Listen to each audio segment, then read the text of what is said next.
O ki rawa mai ki te ao tūroa I eia nei, me rapu huarahi e toko I te ake ai te hunga whiwhi penihana. I tēnei wā e 345 mano ngā tāngata whai penihana. Hei tā te kā wanatanga e whā irakati 8 piriona tāra te utu ki te motu. Mai te whare pāremata e whai ake nei ko te pūrongo a Tini Molyneux. Te premia me tana minita.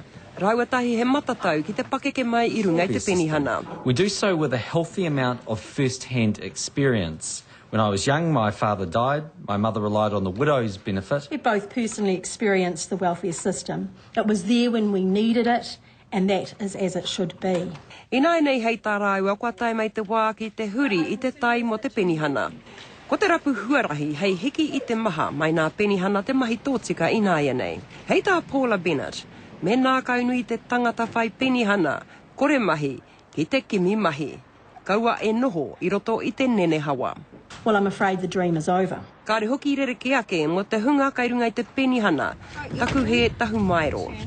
Me whai kaha ki te mahi mo etahi haura. Ko te whakatau mo nā pākeke noho takitahi, I te whakapakeke I a rātau tamariki, I nā huriana nā tau o tō tamaiti ki te ono tau.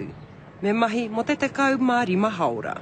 For those that attempt to milk the system will find themselves plain out of luck. Toru rau whātekau mārima mano kei te whiwhi penihana I tēnei wā. Tata ki te 5 piriona tāra te utu I te tau. Te rano etahi o nā mea pāremata kua rongo I te ngau o te noho I runga I te penihana. Like myself, has been on a benefit and knows how hard it is. She knows that beneficiaries are there only for a short period, that beneficiaries are always trying to get work and get out of that poverty cycle. 37% of young Maori men 15 to 19 out of work is a disaster waiting to happen.